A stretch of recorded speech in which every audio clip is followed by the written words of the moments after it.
Hello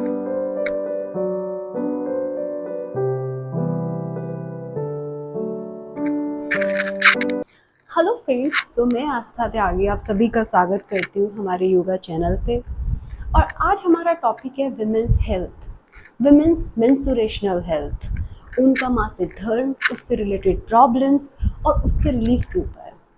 तो मैंने अक्सर लोगों को कहते सुना है, मासिक धर्म में घर से बाहर नहीं निकलो, भारी सामान नहीं उठाओ, एक्सरसाइज मत करो। नहीं, ये सब मिथ है, ऐसा नहीं होता। जब हम एक मासिक चक्र में होते हैं या मेंस्ट्रुएशनल साइकिल के बीच में होते हैं तो वुमेन्स को डिफरेंट टाइप की प्रॉब्लम्स होती है। बहुत सारी वुमेन्स को क्रैम्पिंग होती है, स्ट्रेस रहता है, बॉडी में पेन होता है, फटीग रहता है। 10% वुमेन्स को तो कंडीशन बहुत ही ख़राब रहती है, लेकिन बहुत सारी वुमेन्स ऐसी हैं जिनको और बहुत सारे सिम्टम्स देखने को मिलते हैं, जैसे वॉमिटिंग होना, हेडेक होना, फीवर आ जाना, एक्सेसिव पेन होना, लोअर एब्डोमेन पेन होना, अपर एब्डोमेन पेन होना।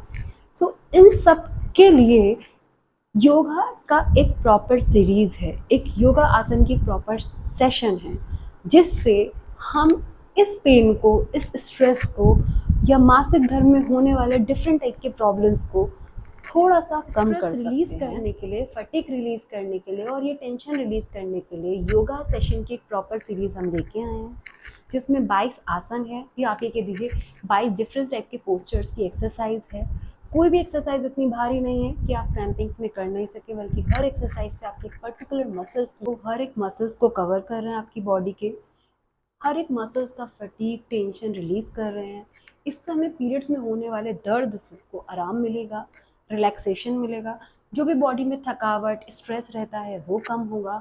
और आने वाले टाइम में आप जिन साइकिल रेगुलर रहेगी, जिन लोगों को पीसीओएस की प्रॉब्लम है, पीसीओडी की प्रॉब्लम है, इनफर्टिलिटी की प्रॉब्लम है, या ऐसा है कि मेनोपॉज साइकिल आने वाली है या फिर आ चुकी है, उन सभी के लिए योगासन वैलिड है। इन सभी योगा आसन से स्लोली, ग्रेजुअली करने से, रेगुलर प्रैक्टिस करने से आपका बॉडी का हेल्थ साइकिल जो है, स्पेशली विमेन आसन करने से पहले अगर आपको नी, स्पाइनल या किसी भी टाइप की इंजरी है, या किसी तरीके का बॉडी में पेन है एक्सेसिव, या आप प्रेग्नेंट हैं और आप किसी भी टाइप के फिजियोथेरेपिस्ट के रूटीन चेकअप में हैं, तो सबसे पहले अपने एक्सपर्ट की, अपने डॉक्टर की सजेशन लें। अगर वो आपको बोलते हैं कि कर लीजिए, वैलिड है, तो ही आप ये योगासन करें। आइए शुरू करते हैं। तो इस सीरीज का पहला आसन है बाल आसन। जब हम बात बाल आसन की करते हैं तो वो सबसे आसान और सबसे पहला आसन आता है। आप अपने घुटने मोड़कर सीधे अपने हिप्स पे बैठ जाइए, हाथ दोनों हवा में ऊपर करेंगे सीधे, गहरी सांस लेंगे और सांस छोड़ते हुए आगे की तरफ फोल्ड करेंगे। आपकी कमर मुड़ी नहीं होनी चाहिए, आपके शोल्डर आपके नीज पे टिके होने चाहिए। इस तरीके से आप 10 सेकेंड, 20 सेकेंड और 30 सेकेंड की रिपीटेटिव 3 सेशन करेंगे। उसके बाद आता है अडप्टेड बाल आसन। जब हम अडप्टेड बाल आसन की बात करते हैं तो वो एक्सटेंडेड बाल आसन होता है। इसमें आप दोनों पैरों को सामने खोल लेंगे, दोनों पैरों को जिस तरीके से पहले मोड़ा था वैसे ही मोड़ के रखेंगे, बस घुटनों के बीच में जगह करेंगे और सेम वैसे हिप पे बैठेंगे, दोनों हाथ ऊपर हवा में करेंगे, गहरी सांस लेंगे और सांस छोड़ते हुए सामने जाएंगे आगे की ओर। सेम 10 सेकेंड, 20 सेकेंड, 30 सेकेंड के 3 रिपीटेटिव सेशंस करेंगे। ये वाला आसन हमारी इनहेलिंग, एक्सहेलिंग, ब्रीदिंग को रेगुलेट करता है, साइकिल को फ्लो में करता है। उसके बाद नेक्स्ट आसन आता है गार्लैंड पोज, यानी कि मलासन। मलासन में आप दोनों हाथ सीधे हवा में ऊपर करेंगे, ताड़ासन की मुद्रा में होंगे और नमस्कार का पोज बनाएंगे। धीरे धीरे नी को बेंड करते हुए हिप पे नीचे बैठेंगे। मेक श्योर कि आपका स्पाइनल, आपकी कमर बिल्कुल सीधी हो। दोनों हाथों की नमस्कार मुद्रा आपके नीज के बीच में होनी चाहिए। 5 inhaling, exhaling, deep breathing cycle करेंगे इसी पोस्चर में। Inhale, then exhale, inhale, again exhale, 5 repetition करेंगे। ये आसन बहुत ही इम्पॉर्टेंट है, आपके हिप ओपनर भी कहते हैं हम इसको, और हिप ओपनर के साथ साथ ये हमारे इनर थाइस को, या कि इंटरनल थाई मसल्स का जो फटीग और स्ट्रेस होता है उसको रिलीज करता है।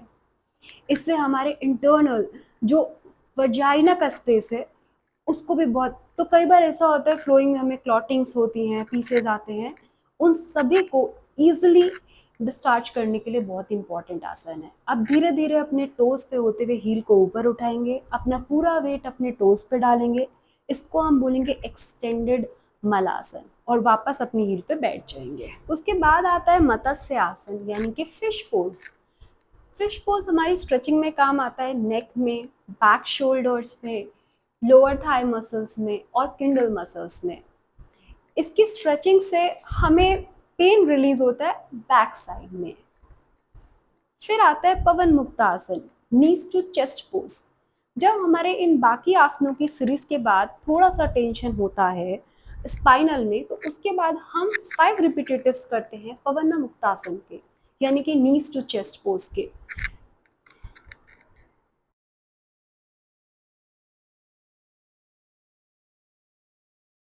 उसके बाद आता है सलंबा भुजंग आसन, फिनिक्स पोज। पेट के बल लेट के, दोनों हाथों को आगे की तरफ करके, शोल्डर के साथ अपने कोहनियों को मैच करके, सेम अलाइन करके और सेम ऊपर उठ के, फिनिक्स पोज। फिर आता है भुजंग आसन और कोबरा आसन, सेम फिनिक्स पोज की तरह है। इसमें हम अपने हाथों को शोल्डर के साथ अलाइन करेंगे और कमर तक आगे उठेंगे, सांस लेंगे उठेंगे, सांस छोड़ेंगे नीचे आएंगे, इनहेल अप, एक्सहेल डाउन। ये रिपीटेशन कम से कम 10 टाइम्स हम करेंगे और उसके बाद 10, 20 और 30 सेकेंड्स का होल्ड करेंगे, भुजंग आसन में भी और फिनिक्स आसन में भी। फिर करते हैं कपोत आसन, पिजन पोज। सो कपोत आसन थोड़ा सा टफ रहता है, टफ कह दो या ये कह दो कि थोड़ा सा मसल्स ज़्यादा स्ट्रेच रहते हैं, मसल्स में टेंशन ज़्यादा रहती है, थोड़ा सा प्रेशर डालना पड़ता है हमें अपने स्पाइनल पे, हिप मसल्स पे। बट इससे हमारे हिप मसल्स स्ट्रेच होते हैं, क्योंकि हमारा एक पैर आगे मुड़ा होता है और एक पैर पीछे सीधा होता है, तो हमारा जो वर्जाइना स्पेस है वो बढ़ जाता है, ताकि कोई भी क्लॉटिंग है, पीरियड्स में कोई प्रॉब्लम है, कोई पीसेस है, उसको निकलने के लिए प्रॉपर स्पेस मिल जाए और जो पेन हो वो रिड्यूस हो जाए। इससे हिप मसल्स की टेंशन रिलीज होती है। फिर आता है अर्ध उस्तरासन या फिर half camel pose. Half camel pose बहुत ही सिंपल माना जाता है। आप अपनी नीज पे बेंड करिए, नीज के बल खड़े होइए, दोनों हाथ कमर के साइड में लगाएंगे अब, और सांस लेते हुए पीछे जाएंगे, जितना पीछे जा सकते हैं, बॉडी को ज़्यादा स्ट्रेच नहीं देंगे और सांस छोड़ते हुए आगे आएंगे। इसका रिपीटेशन हम 5 to 10 टाइम्स करेंगे। इससे आपका पूरा फ्रंट बॉडी स्ट्रेच होता है, chest muscles, abdomen muscles, outer thigh muscles, ये सब मसल्स इससे स्ट्रेच होते हैं। फिर आता है प्रॉपर कैमल पोज या उस्तरासन। सेम करेंगे, बस दोनों हाथों को पीछे ले जाके अपनी हील्स पकड़ेंगे और हील के बल पे ही आसन करेंगे। सेम, सांस लेते हुए पीछे जाएंगे, सांस छोड़ते हुए आगे आएंगे। मेक श्योर कि आपको किसी भी टाइप की इंजरी ना हो। फिर आता है विपरीत करनी, सबसे इंपॉर्टेंट डेली रूटीन का आसन, जिसके मल्टीपल बेनिफिट्स हैं, केवल मेंस्ट्रुएशनल क्रैम्पिंग के लिए ही नहीं, बॉडी में ब्लड फ्लो रेगुलेट करने के लिए, ऑक्सीजन फ्लो रेगुलेट करने के लिए, ब्लड आपका ब्रेन में रेगुलेट करने के लिए। मैं बोलती हूँ ये आसन हर किसी को 5 मिनट्स टू 10 मिनट्स डेली करना चाहिए। पैरों को वॉल के अपोज में रखेंगे, पीछे सीधा लेटेंगे, दोनों हाथ सर के बल, सर से ऊपर रखेंगे और रेगुलर ये आसन करेंगे। उसके बाद हैप्पी बेबी पोज करेंगे 2 to 5 मिनट्स का। दोनों पेट पे दोनों पैरों को नी के बल लेके आएंगे, दोनों हाथों से अपने टोस पकड़ेंगे जैसे पोज में आ रहा है, और 5 to 10 मिनट्स रखेंगे। फिर आता है paschimottanasana, seated forward bend. Basic आसन है, आप बैठ जाएंगे सीधे, दोनों पैर आगे करेंगे, कमर सीधी रखेंगे, एक पैर को मोड़ेंगे घुटने से, अपनी थाई दूसरे पैर की थाई पे लगाएंगे, दोनों हाथ आगे ले जाते हुए अपना पैर पकड़ते हुए आगे की तरफ बेंड करेंगे। मेक श्योर आपकी कमर मुड़ी नहीं होनी चाहिए, आप कम बेंड करें जितना आपसे हो सकता है, लेकिन आपकी कमर स्ट्रेट होनी चाहिए। फिर दोबारा रिपीटेटिव साइकिल में दोनों पैर आगे करेंगे सामने की तरफ और बेंड करेंगे।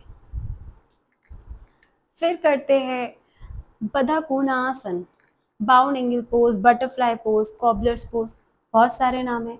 बहुत ही प्यारा आसन है, सीधे बैठना है, दोनों पैरों को बटरफ्लाई पोज में रखना है, सीधे स्ट्रेट बैठना है, डीप ब्रीदिंग करनी है, इनहेलिंग एक्सहेलिंग करनी है, 5 to 10 रिपीटेशंस करने हैं और उसके बाद धीरे धीरे आगे की तरफ फोल्ड होते हुए अपने दोनों टोज को टच करना है नोज से और वापस अपनी पोजीशन में आ जाना है।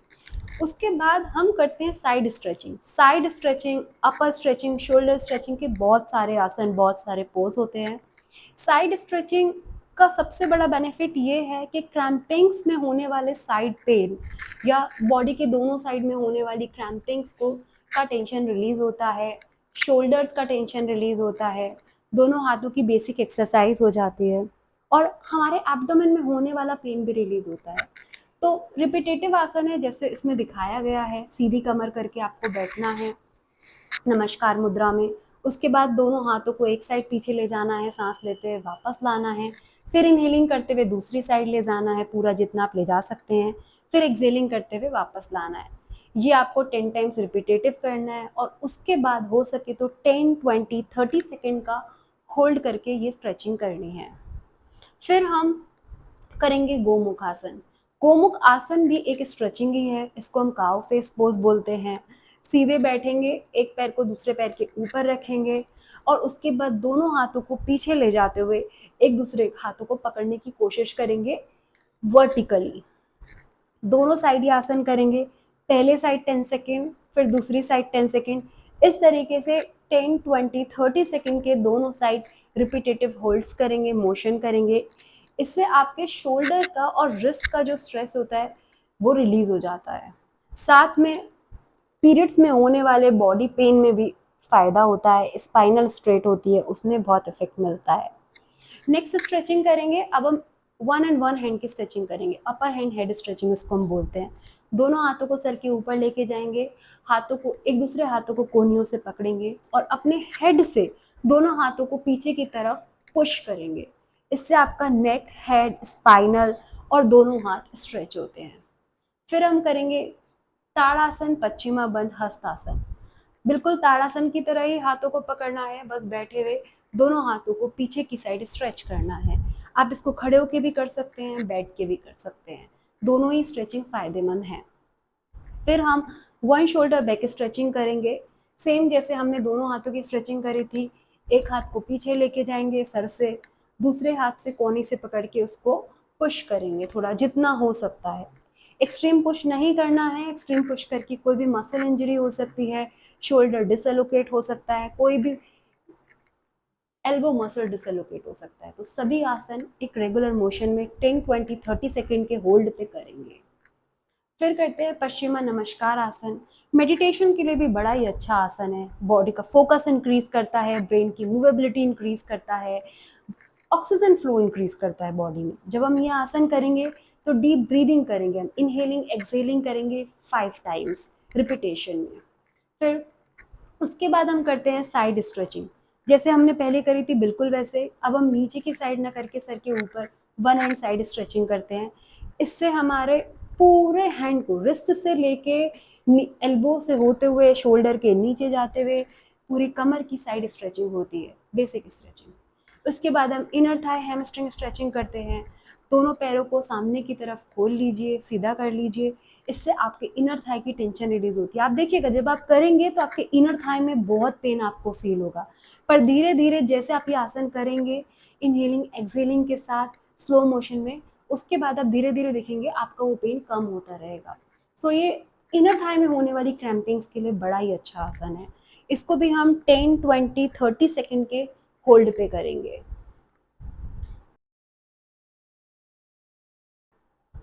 फिर आता है मर्जरी आसन, काउ एंड डॉग पोज।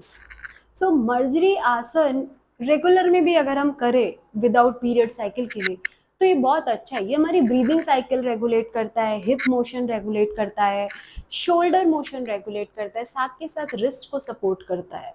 आप जब इस आसन को रिस्ट पे होके करते हैं तो रिस्ट में होने वाली प्रॉब्लम्स रिलीज होती है। कई बार रिस्ट में स्टिफनेस आ जाती है, टेंशन रहती है, वो सब ये रिलीज करने में बड़ा फायदा करता है। इसको भी हम 10, 20, 30 सेकेंड के रिपीटेटिव होल्ड पे करेंगे आसन को। धीरे धीरे इनहेलिंग करेंगे, आगे की तरफ जाएंगे, बॉडी को स्ट्रेच करेंगे, एक्सहेलिंग करेंगे, अंदर की साइड आएंगे। फिर आता है सुप्त बंधा कोणासन। इसको हम गॉडेसेस पोज भी कहते हैं, स्पाइन बाउंड एंगल पोज भी कहते हैं। इस ये स्पेशली होता है बॉडी रिलैक्स करने के लिए, जैसे शवासन होता है बॉडी रिलैक्स करने के लिए, सेम ये भी होता है बॉडी और थाई मसल्स रिलैक्स करने के लिए। क्योंकि हम मेंसुरेंट फोकस सीरीज कर रहे हैं तो हमने वही सब किया है, इसमें वही योगा पोसेस रखे हैं जिसमें मेंसुरेशन होने वाले क्रैम्पिंग्स को हम रिलीज कर सकें। तो इससे थाई मसल्स, स्किंडल मसल्स, नी मसल्स रिलीज करने के लिए बड़ा ही अच्छा योगासन है। आप आफ्टर सारे योगासन 5 to 10 मिनट्स का होल्ड देके इसको रख सकते हैं। इससे बॉडी का पेन, स्पाइनल पेन, क्रैम्पिंग, ये। फिर आता है ब्रिज पोज यानी कि सेतु बंद सर्वांगासन। ब्रिज पोज करना जरूरी है, रेगुलर में भी हमें करना चाहिए। इससे स्ट्रेचिंग होती है हमारे बैक शोल्डर्स की, जो बहुत ज़रूरी है। बहुत लोगों को मैंने सर्वाइकल प्रॉब्लम भी देखी है। पीरियड क्रैम्पिंग्स में उन लोगों की ये प्रॉब्लम बड़ी बढ़ जाती है। कई बार गलत पोस्चर में हम बैठे रहते हैं, रेगुलर 9 to 5 की जॉब में हम बैठे रहते हैं, तो हमारे बैक शोल्डर्स में बड़ा पेन होता है। उसके लिए हमारे बैक शोल्डर्स के स्ट्रेस को रिलीज करने के लिए हम सेतु बंद आसन लगाते हैं। सीधे कमर के बल लेटना है, दोनों हाथों को पीछे लेके जाएंगे, नीज पैरों को आगे लेके आएंगे, पैरों को उठाएंगे, मतलब पैरों के और शोल्डर के बल बॉडी को उठाएंगे जैसे कि पोज में दिखाया जा रहा है। सर आपका पीछे ही होना चाहिए, पैर नीचे लगे होने चाहिए। इस तरीके से हम बॉडी को स्ट्रेच करेंगे। तो ये थी हमारी योगा आसन की सीरीज जो हम लेके आए मेंस्ट्रुएशनल क्रैम्पिंग के लिए, स्पेशली फॉर वुमेन हेल्थ। इसके बाद हम और डिफरेंट डिफरेंट हेल्थ प्रॉब्लम से रिलेटेड योगा सीरीज लाते रहेंगे। आप हमारे चैनल को सब्सक्राइब, फॉलो करें, लाइक्स करें। और आपका किसी भी स्पेसिफिक डिसीज से रिलेटेड, कोई मसल इंजरी से रिलेटेड या रेगुलर वेट लॉस से रिलेटेड कोई भी क्वेरी है, आपको योगा सीखना है या फिर आपको उसके रिलेटेड वीडियोस चाहिए, तो आप मुझे डीएम कीजिए, कमेंट कीजिए, मैं वो वीडियो पोस्ट करने की कोशिश करूँगी। तब तक के लिए धन्यवाद, थैंक यू, राधे राधे।